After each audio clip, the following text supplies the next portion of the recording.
All right, we are live. Let me get this tweeted out here. One second. Da, da, da, da, da, da. Oh man, it's funny tweets here. Give me 1 second. So yeah, so FedEx was a little bit rough after hours there. I mean, I can definitely see it bringing the market down a little bit, but not as significant as we're seeing right here. But give me 1 second, and we are live. Sorry, I just got back from the pool, so kind of getting a little bit behind here, but we're good. It's still 9:30, so we're right on time. Okay. Yeah, so right now I'm just kind of looking at the ES. So the futures are a little bit down here. Had a little bit rough close here at the end of the day, right? So nice push at the end, right? So they had this huge drop right here, and then it's kind of mirrors what the SPX was at, right? And then had a nice push, right? And then 4 o'clock came, this kind of chopped and all that stuff, and then now we opened the futures kind of going down, then really just kind of going down here. Not really seeing any negative news to justify the move, so we'll see how it holds some of its volumetric levels throughout the evening. For instance, there's a level here at 28.27, so it could bounce off of that. Then you've got this 28.25. Anything could happen overnight, obviously, right? Or it just could just wake up and be down 40 points or something like that. So is what it is. Yeah, so let's just take a look. Let's go over the SPX and kind of see how that looked today. Let's go to the day, and then I'll take you back to a couple good trades that that occurred throughout the day on the SPX and how we could have caught them. Okay, so overall, right, we're looking at kind of the daily chart here on the SPX. This is 2018, right? We have this nice purple line here. This is a channel that basically took us all the way through 2018, right? We had our double top in October, kind of broke down here, A, B, possibly C, not really sure. I mean, at this point, honestly, this could be a B, and this C could go all the way up here, and we just have this, big expanded move, type situation. Or this could be A, I could relabel this as A, this is a big B, and then we could have C back down. I mean, right now, it's just really tough to tell. I mean, to really just, it's better at this point just to kind of dig a little bit further in if you're using your Elliott wave, and kind of look at the, kind of the granular and just kind of see what we're seeing here, right? So, looked like we had a big, kind of a move up here. Possible wave 1, A, B, C, 2. This was wave 3. This could be wave 4 if we stop kind of in this area, as long as it doesn't take out wave 1, and then we might get a wave 5 back up, right? So it's better to just kind of look there and then kind of zoom out, a little bit as we, as we go to the larger time frames, and then kind of get like a little bit, if that was our, kind of wave 1 up, right, 2, 3, maybe 4 or 5. Well, that was an impulsive wave, so that might have been, for instance, like a, 1, 2, and that was your wave 3 or something like that, right? So, just helps to kind of keep that in perspective. When you're doing the big picture Elliott wave, sometimes it's really hard to call where we're at. That's why we use trend lines, channels, Fibonacci's, pitchforks, things like that to give us an idea, right? And so we had the move, right? Of course, the big move, before Christmas. And then after New Year's, I had this big run up, and that pivot happened right at the bottom of the pitchfork. Then we started to pivot again at the top of the pitchfork, which ran through just basically the entire year of 2018, and looked like that was going to serve as good resistance, but it really did break through there. And so now we're just kind of seeing how that holds, kind of going into Fed Day tomorrow. So keep in mind, Fed Day might be another kind of choppy day tomorrow. And we'll see how that goes after 2 o'clock after the announcement there, and see if it's going to be, bullish, bearish, or just more chop after that. So, but we'll see how we handle all that. So at this point, I just want to kind of really just show you here real quick, and then we'll talk about the technical ideas. So here on the SPX, so intraday, so there's a couple ways that this could have been traded here off of the 5-minute, right? So we gapped up. We had a nice gap up this morning.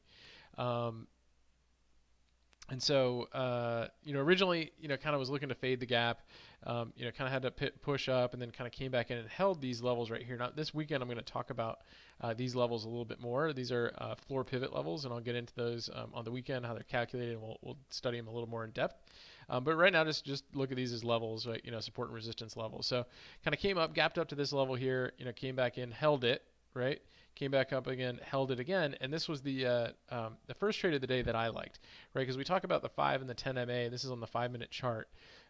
When the 5 is over the 10, right, it's really tough to go short in that area. So here, it doesn't really make sense to go short at this point. Yeah, it's the first kind of fade attempt, but if this if your 5 is over your 10, there's really no point in doing it, right? So, and even here, even though it crossed over it, it's really not a death cross because it just kind of just crossed over as it's going, kind of meeting up with it quickly. So, I mean, yeah, it kind of came over and came back in, but not really tradable, right? This one here, had a bit of a bounce, and so this was tradable here, and then it got to the this line here, broke, almost tried to test this, kind of support level, and then came back in. So kind of a first attempt at a short today, and kind of came back in. And then what we had is we had this nice big hammer bar here that covered this level, right? And then finally the golden cross here, and then that was just a beautiful move to the upside, right? And it came back into a couple of these resistance lines, and then stalled out, right, inside 5 bar, right, and then basically a gravestone doji right at this resistance level, and then you had a nice death cross line right here, and then you had this huge move to the downside, which was a great short if you guys could have caught it. From there, it held this 5-minute cloud level, came back up, had another attempt to push down, and this was finally right here at the end of the day. We had this push right here. So I want to kind of show you, how you could have caught this final move. And what happened was, let's go to the tick, and we talked about this yesterday because this week is about market internals, right? So if you go to the tick, just to kind of see what it was doing around that time frame. So real quick, let's just kind of zoom in there and see. And let me just check the stream, make sure we're good. Okay, yeah, futures. Hey, Paul, what's going on? What's up, Pritesh? Yeah, futures are red. So anyway, let's take a look here. Okay, so this is about 2:45. I started getting a lot of alerts to my phone on the tick and the ticky, right? We've been talking about those, or the tiki, however you want to say it. Got a lot of hits, right? Towards the end of the day, that crossed over this 850 mark, and then really a couple 1, 2, 3, 4, right? So we had a bunch of this around this this time frame. We had a bunch of ticks that were saying, hey, I'm feeling more bearish, right? So anytime you get these big ticks, this is a warning sign, right? This was your first one right here at 1245. Let's go back to the SPX at 1245. That hit 1300. That's pretty big. That's some selling pressure right there, right? So let's go 1245. That was your first signal that, hey, maybe short is happening. So here's 1245 right here. Okay, boom. This is obviously this huge red bar right here is a shot across the bow saying market is not super strong, right? So it did give a nice bounce off of that, and it reclaimed it pretty well. But once you got this final death cross right here, through this cloud area, you had a bunch of tikis and ticks that were firing off and hitting that, some pretty key markers here, hitting 1,000, getting over 1,000. I'll show you. Here we had 1, 2, 3, 4, 5 that were hitting over 1,000, right? That's real selling pressure right there. That's not just because look what happened to the upside. Did anything hit over the upside today? Only at the open, and that's usually you can kind of disregard those, right? So we were kind of choppy all day. We had a decent push to the upside, but never even got over 1,000 on the tick, right? And then you had boom, boom, boom, boom, boom. Okay, so there's real selling pressure coming in, right? And then the tiki just kind of shows you that, kind of the algorithms are pushing, right? So you had a couple big pushes on the tiki too. And you can see that as well. Ignore the noise and just look here. So I mean, you had these sell programs firing off everywhere. Boom, boom, boom, boom, boom, boom, boom. And then here, this was a huge one right at the end. So just something to keep in mind on that. Okay, so today we're going to talk about the TRIN, right? So you saw Trinity on the Twitter, but the TRIN is another way to evaluate the market internals. And so the TRIN is a study basically, or a calculation that was originated by somebody named Richard Arms. So Richard W. Arms. So it's also called the Arms Index. So on Thinkorswim and TradeStation, it's just $ TRIN. Okay, and really the calculation is pretty simple. It's just a ratio. So it's the ratio. It's actually a ratio of two ratios. Okay, so the first ratio is advancing issues over declining issues. So it's basically taking the number, right, of New York Stock Exchange stocks that are advancing versus the ones that are declining, right? So that gives you a ratio. And then you have a ratio of the advancing volume divided by the declining volume. And what it does, it gives you kind of a how much pressure and what kind of buying pressure and what kind of selling pressure is going on, right? And so the idea is, the general rule of thumb is that if you're under 1.0, right? So it basically saying more volume is going into advancing issues than declining issues. If it's below 1, so it's kind of like an inverse type thing. So if it's the lower, it's like golf. The lower it is, the stronger the score is, right? Right. The more advancing it is. Now, if it goes higher, right, than 1, then it's getting more bearish, right? And so that's generally the calculation, but the most important thing about it is direction, okay? And so it's very much like the VIX, right? So just because the VIX is high, well, it's a little bit different than the VIX. We'll talk about the VIX later, but we also like to look at the direction of the VIX, and we like to look at the direction of the futures. And so so here, just kind of looking, at the 5-minute chart, right? You can see here that right on the TRIN, there was a, if you have your 5 and 10 MA on here, right, you had a big, push, kind of the downside. It was definitely sloping downward, right? Let's go in the first couple minutes here, yes, up till like 10:30 on the SPX. What do we have? Zoom back out. Right, we had some, had some pretty good buying pressure coming in here, right? And then ultimately, then it kind of shot up, right? So, I mean, it's not perfectly going to describe it, but it's going to give you an idea of where the volume is flowing into what type of stocks. The stocks that are going up or the stocks that are going down. Like, where's more of the volume flowing into? So it's sort of like the checking money factor, right? Or the checking money flow, except this is, live chart, right? It's actually, plotting that live data. It's not a lagging indicator like the checking money flow. This is telling you exactly at this moment how much money is, what the ratio is of the money flowing into advancing stocks versus the money flowing into declining stocks. So you can see here as the day went on, right? So that 1245 was a big level, right? So you can see that it's a pretty big short, but it's still kind of holding flat here. It wasn't until about this point where you had a golden cross on this at about 135 that you started to seeing a little bit steady move to the upside. So what this kind of parabolic move up here is showing you is that there is selling pressure coming in, right? There's more volume flowing into declining issues, okay? So so that's about 135. So let's go back to the SPX around that time. And you can see obviously here around 135.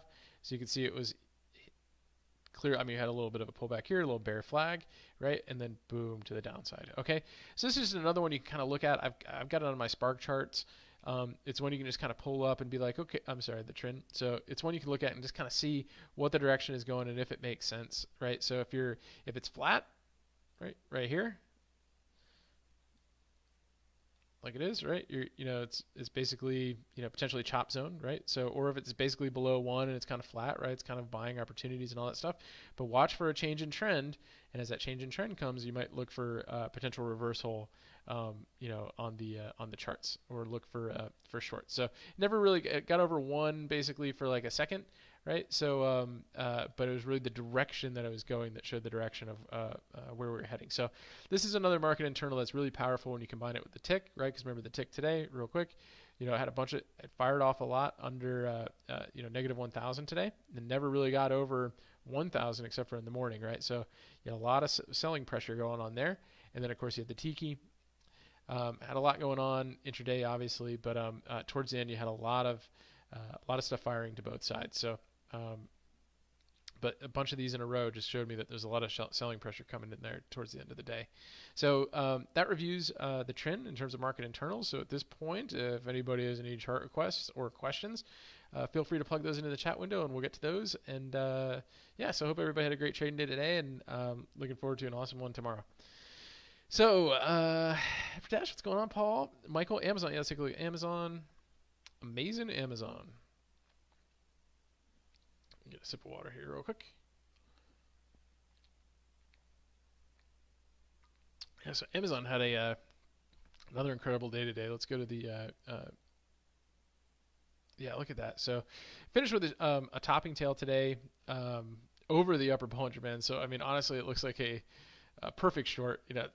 If the RSI were overbought here too, that would make it the ultimate short for tomorrow, or at least pretty good. But yesterday broke through its 200-day moving average, and today had a nice follow through, and then of course came back in, right? So honestly, probably I would imagine some consolidation or some chop But at this point, this is a very bearish candle, right? Shooting star over the upper Bollinger Band. So to me, it seems like it at least retrace a little bit. It's got a gap to fill right under it. So under the lows, that 1753 level, if it gets below there, I would look at it as a shorting opportunity. So, and then I would look for some consolidation around the 200-day moving average, and then possibly another push up to the upper end of this pitchfork eventually. So we'll see how everything goes tomorrow with the Fed, et cetera, et cetera, et cetera. Parakeet, what's going on, buddy? I hope you had a great day today. Pratesh, what do we got? AVGO. Yeah, AVGO came up on the radar again today. So, I mean, another strong move. I talked about it last night, that we had an inside day yesterday, and then a break of the inside day to the upside could potentially reach 300 if it broke out, and then, gave us a buy over the earnings gap up, right? So inside day, break to the upside, and then boom, we hit that 300 mark. So it actually traded really well today, and it came pretty quickly. I had an alert right at the open. It was a little bit tough to catch, but you can just hear, just based on the hourly chart, open, right? Had actually a 60 anchor here that you could have traded. It did come back in, which gets a little bit scary, but it just moved up for the rest of the day and finally hit 300. So that was very bullish action today. I would anticipate some consolidation, maybe back down to 295, and then kind of see if it gives you like a some sort of fallen wedge or a bull flag type pattern to take again back to the upside. So, but yeah, it's looking really strong. SPLK.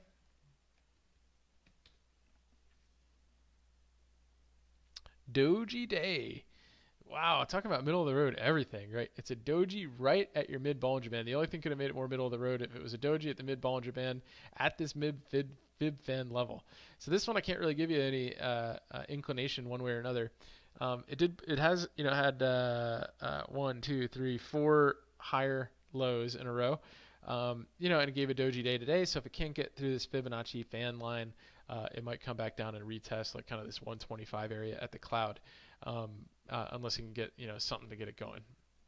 Tilray, let's take a look at that. That was a 15 orb setup for today. Let's see how it traded. Probably pretty nuts. I don't even look at it. Ooh, what's all this stuff? What's going on? Excuse me. Yeah, see, it's pretty nuts, but I mean, you could have traded the 15 orb here. It's the 15 orb, right, is your 15-minute bar. That's the first 15-minute bar of the day. It's usually most significant after there's some big news or earnings or something like that, right? So interestingly enough, the orb here ended at, I'll put a line on it, like right here at this level here. And so that was right at the cloud break too. So you had this, this kind of big range bar, 3.5, and this came down, right? Barely pulled back up to the top of the cloud, and then from that 72 came all the way down to 70. So it gave you a 2-point short off the 15 orb right there. Tomorrow, I always recommend on day 2, after a big earnings or something like that, watch the 30-minute orb, watch the first 30-minute bar, and look for a potential break of that. But this one looks like it wanted to move today, so it wasn't just kind of inside and like chopping around and stuff like that. So this kind of came up and then pulled back in. So we'll see how that handles the first 30-minute bar tomorrow. And then Netflix, let's take a look. Netflix couldn't hang today. Let's see. Big red first bar, and then just kind of chopped back down, for the rest of the day. It was on the short radar yesterday because of this topping tail, right? This topping tail kind of hit through the upper Bollinger Band and the upper Celt, and that was actually ended up working pretty good, right? We opened here at the upper Bollinger Band, came back through, so a break of 361 ended up being good for 356 for a good 5 points on that one, and kind of came back in.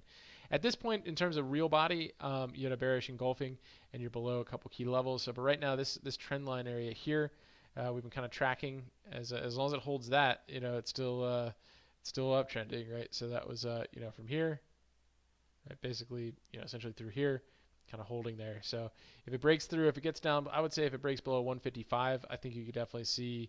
355. You could see the 348, the 50 moving average, and possibly 340. If it consolidates a little more and gets a little bit more bullish, if Fed news is good and all that stuff, it might get a push to the upside too. So good stuff, good charts. NetFry, what's going on, buddy? Harvey, how are you? Good to see you. Let's see. Zemiel, what's going on? Yeah, let's take a look at McDonald's. Okay, so McDonald's we've been kind of checking out. McDonald's, we had a pretty good trade on it a couple months ago. Let me go to the bar chart here. So what we've been looking at, just really kind of big picture of McDonald's, is a textbook Elliott wave setup, right? So if we go even deeper in time, let me see here. There, that's 2 years of data. Unbelievable. Let's go 5 years.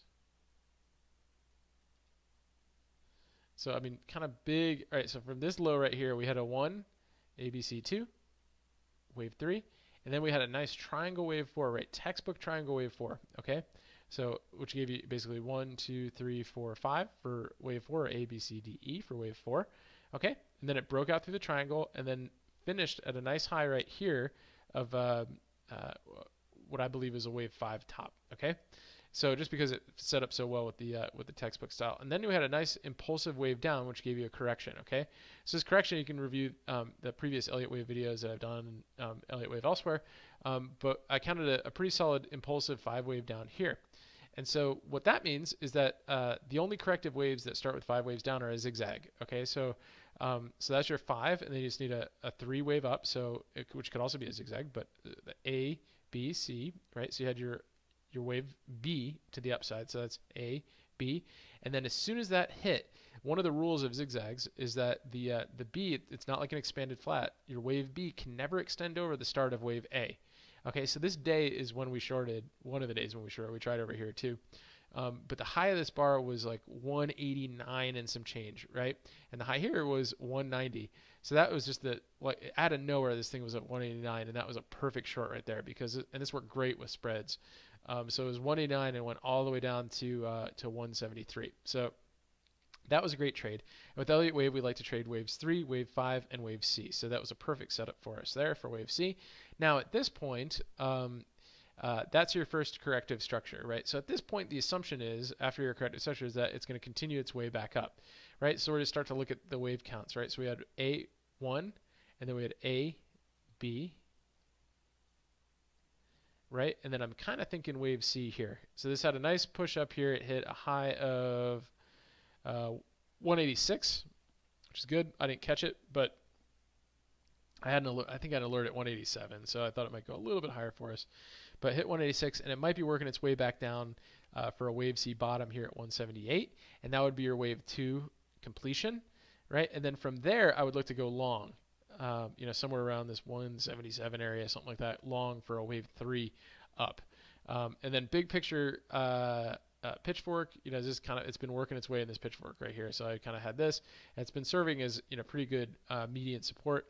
And so we'll see where this, how this kind of plays out. So that's kind of the big breakdown on that. That in terms of short-term structure, we've got the hourly chart. Kind of had a decent finish, pretty much like everything out. The candlestick chart, same thing. I mean, it's just been kind of my friend Scott has drawn a nice kind of triangle that's kind of working through bigger picture, and it had a hanging man here off of the 50 moving average, came back up, kind of came back in. So we'll see. Here's your daily cloud, so it could work its way again, finish your wave 2 at this cloud. If it does that and you see a nice pivot here, I would look to go along there.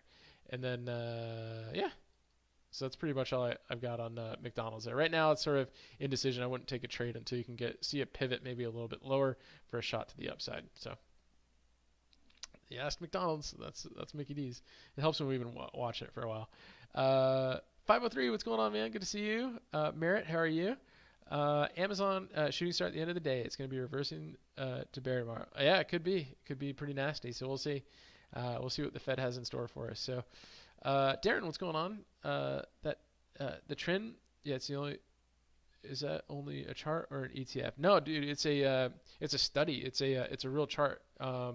You might be able to find it. I'm sure you could find it in like Trading View.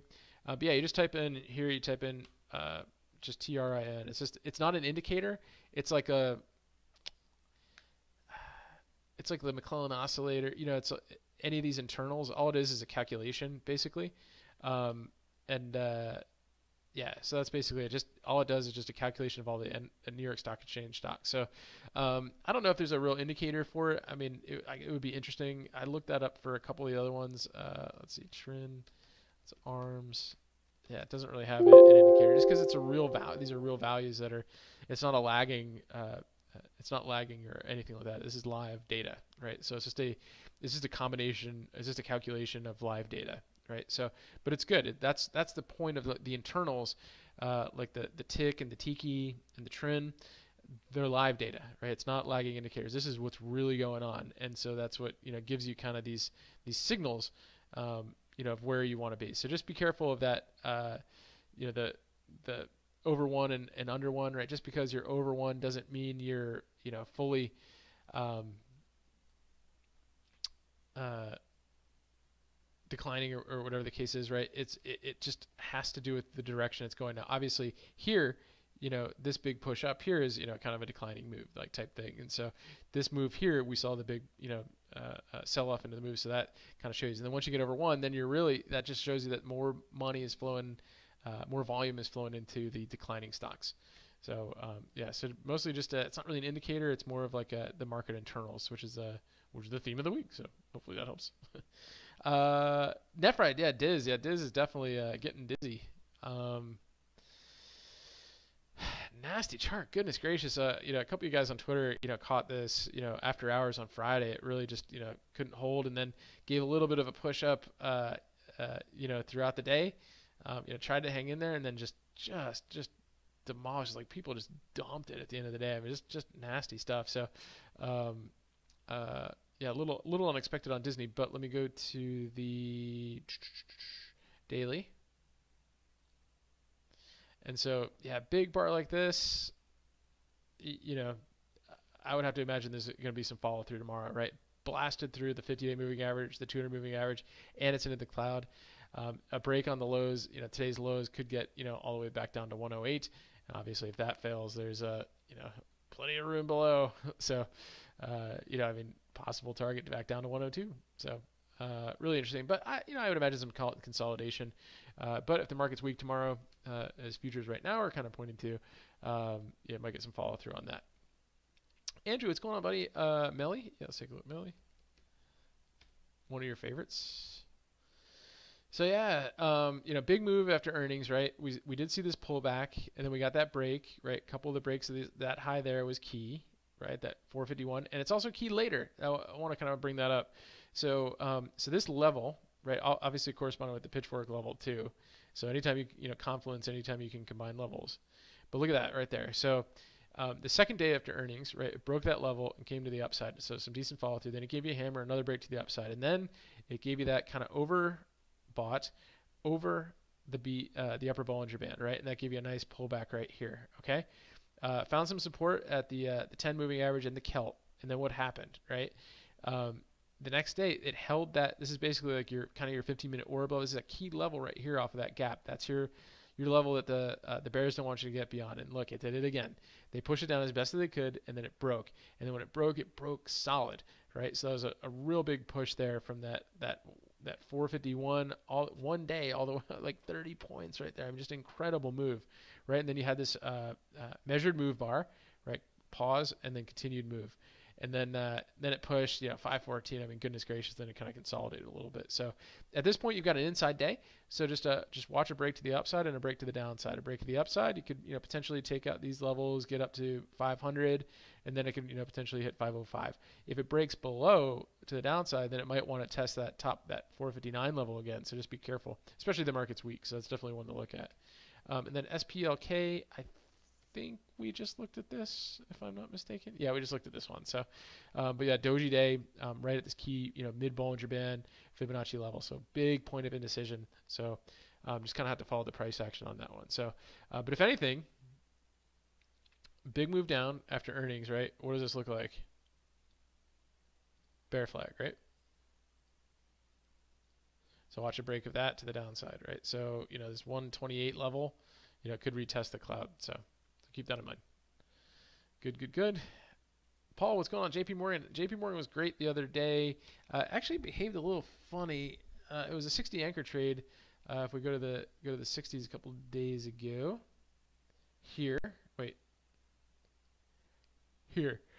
So inside 60 to close a couple days ago. Nice push off the open. So you still could have scalped it at the open. Then it kind of came back in again and then launched at the end of the day. It was pretty surprising. And then from there you got follow through. Then you had basically a bull flag at the end of the day there, right? And then gapped up the next today. So that gap though didn't hold. It certainly faded it, and it faded it with some authority. And then it finally, gave you a hammer at the end of the day. So daily wise, I mean, pretty nasty bar. Hit the 200-day moving average, kind of came back in, and then just overall trend wise, let's see. Sorry for all the noise in here, but it is one example. This is our linear regression channel. So kind of was holding that mid linear regression channel, came back up, and look at that. Same at the 200-day. When you have that confluence, it just almost is like that's a great place to try to short, right? So I would imagine some consolidation. It might retest again that 103 level before getting some more movement. And then it's look at that, earnings season starts again in April, so right around the corner. Merit forever, CGC. Sip of water.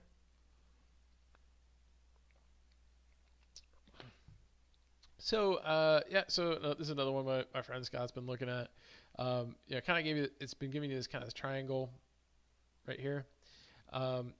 Triangles occur in wave B or wave 4, right? And so at this point, my guess is that, I mean, without doing a major wave count, 1, 2, 3,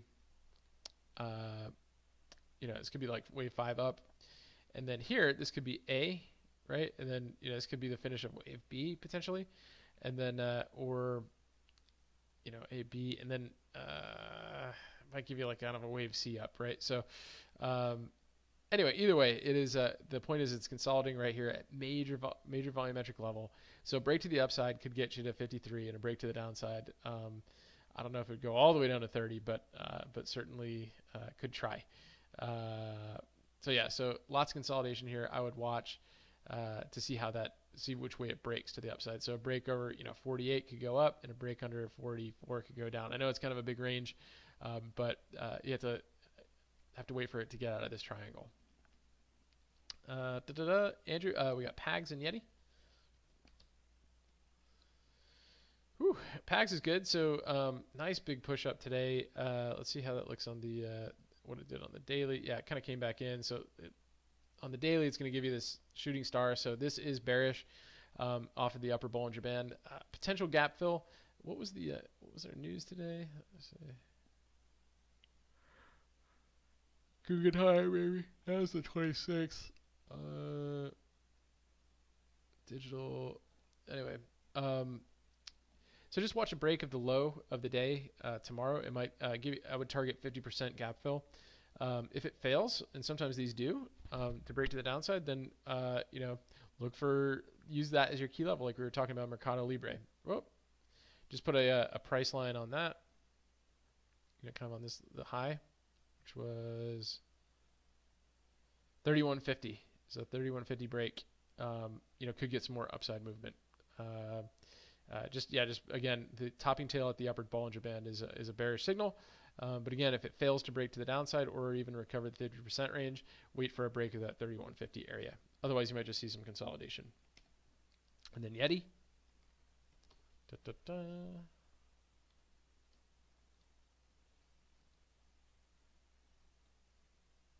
Yeti.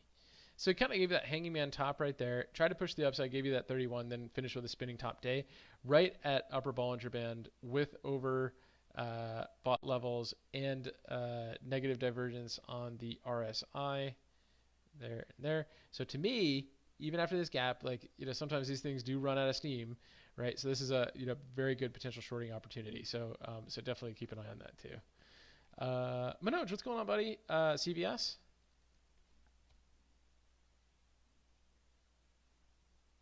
Yeah, these CVS, these healthcare stocks have had a real nice bounce. So real impressive bounce here, especially off the lower Bollinger Band. The lower Bollinger Band's curling back up. Spinning top got all the way to mid Bollinger Band here, so just kind of see how it might consolidate a little bit in this area. But this key breakout area is kind of like 57.50, type thing. You might get a little bit more push to the upside. So, if anything, if this were a wave 1 down, withdrawing, still expect some sort of retracement, maybe 50 to. Lost my retracement right there. 50 to 61.8. So it's got a while to get to the 50. 61 is about that 50 level. And your 50-day moving average is kind of pretty close there, so it might kind of come in here right at the fib. So that's not an unreasonable kind of swing target. Tesla, I don't know, man. Elon's got some ish, right? So I don't know, crazy tweets still and all that stuff, and still messing with the SEC. So I don't know why he plays all these games. Like, just focus on making your product awesome and great customer service. That's all you need.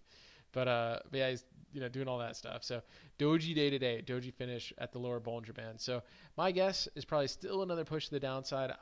I'm afraid to go long on this thing, honestly, until maybe this level here, which corresponded with a few kind of key areas here. But if anything, this 247 is 250, 247 is a kind of a buy area. So let me activate that and kind of bring it down there. That's really the area.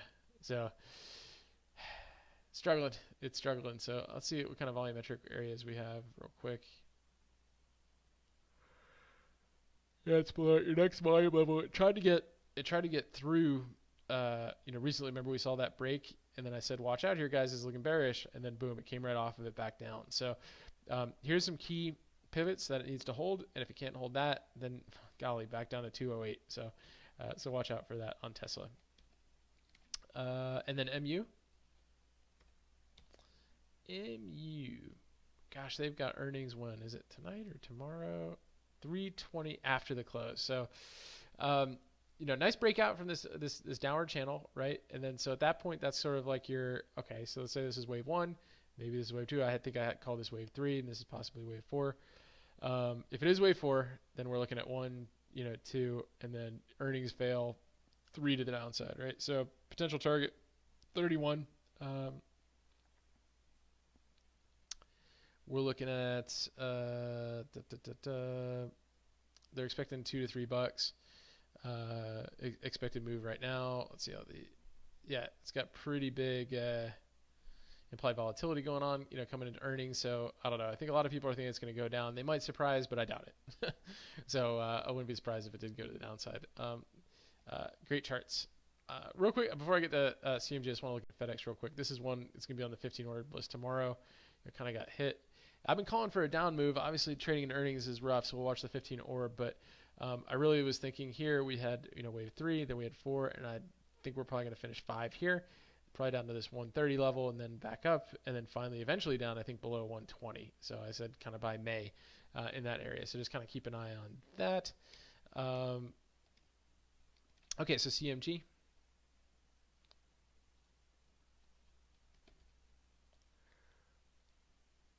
Just incredible. I mean, non-stop. So I called or I had on the game plan a couple days ago, a nice long move here, a little pennant up as it was, kind of retracing this Fibonacci fan line, and it broke. Huge day that next day. I think we had a 17-point move. And then I was looking here, we're looking pretty extended, so I was thinking maybe another pullback. So I had this alert, never triggered, and then we got the another upgrade on this thing, and just with a target to like 700 or something like that. So I mean, it's just been super bullish. Hard to chase this right now, but this was the entry here when we had it on the game plan. This was another good one too. So this pennant right here, boom, break, back to the fib line, boom, break, and then huge. So if anybody held through all this, congratulations. But at this point, it's tough to chase. Andrew, how is the ad different than the TRIN? So the ad is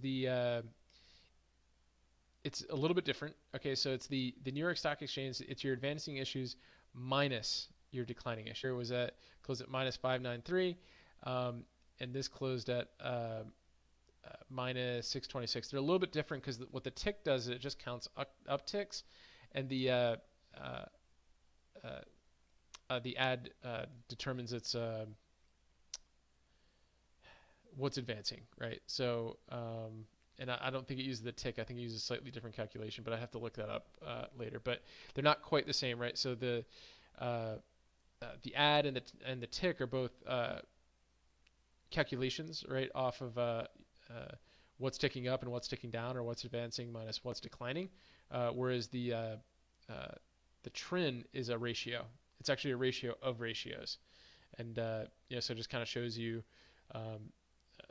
real kind of consolidated number to kind of look at. So that's a lot of people use it like, hey, if it's over one, it's bearish. If it's under one, it's bullish, right? But really, the direction is what counts on the trend. And yeah, I think that's pretty much it. 503. Let's take a look at Nvidia. Where's Shirley? I haven't seen Shirley in a while, so she's probably like on a trip to Maui or something like that with all of her awesome stocks that always go up. I don't know where she finds them, but she's got an amazing scanner on that. So we miss her. So if anybody hears her, tell her we miss her. Okay, so yeah, Nvidia, incredible. I mean, today was we looked at the 15 orb today. But basically this was your breakout level. It's 174 and got all the way up to 177.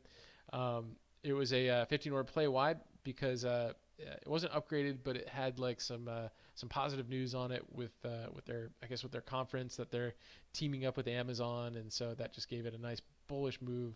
Look at that, all the way from that pre-market and then that huge move up. So big move today. Tough to catch unless you were patient through the 15 orb. Mostly good for a scalp here from 175 to 176. So it was a tough one to trade today. But in terms of the daily chart, where does it leave us? It leaves us at basically a pretty big bullish spinning top over the upper Bollinger Band. It's not quite overbought yet on the RSI. So, I'm still kind of overall bearish on it. I know it's crazy with this, but I'm just waiting for it to finish its wave count, right? We had a wave 1, 2, 3, and then I'm looking at A, B, potentially a C here, 4. And then once we can kind of see like a nice little pivot to the downside, I'm pretty short on this one, at least till 142 and possibly down below this 124 level. So as bullish as it's looking right now, I think that's it might turn around. So we'll definitely keep an eye on that. NetFry lost your lotto on FedEx, but big lotto in SMAR. Nice. Oh, you went long on FedEx? Yeah. It's tough. I've been overall, I didn't play the lotto on it, but I was kind of been overall bearish on it. So it's always fun when you're right, but you didn't trade it. But that's the thing with earnings is like, oh, that's good. Hey, you did get on this one though, so that's nice. But you're a bull anyway, so you like taking things long, and that's good. I always look for that short setup, but anyway, good stuff. Andrew, no problem, my pleasure. And yeah, well, hopefully we'll have Shirley back again, and get some more of her charts up there. Merritt, you got Xilinx and Square. Let's take a look at those real quick. So Xilinx. How's that doing? Is that still... Golly, it's still ripping. Wow. Unbelievable move. I mean, this just came out of nowhere with earnings, right? It's just like, hey, this is the new stock to trade. I mean, you had this level right here that it broke. Finally came back to the upside there. You had a, bull flag right there, back up to the upside, right? Then we looked at this here, right? Remember we recently drew this bull flag here. Now I broke that to the upside. I mean, so it's just going and going and going. It's at the upper Bollinger Band, right? Not quite overbought yet, but maybe another push up and then a reverse back in, and then these amazing with Xilinx. I thought they were out of business honestly a while ago, but they're back in the limelight. Square, rough day yesterday, but it did give you kind of that bottom tail, and then kind of consolidation here today. If you can get above today's high, I think you can potentially test that 80 level in the upper Bollinger Band. So. Harvey, my pleasure, man. Guys, thanks for everybody for joining in, and we'll continue our discussion on market internals this week and putting it all together. And then this Sunday, planning on doing a pretty cool one on levels and pivot levels that floor traders use, which help to map out your day. Okay, guys, have a good night, and I will talk to you tomorrow.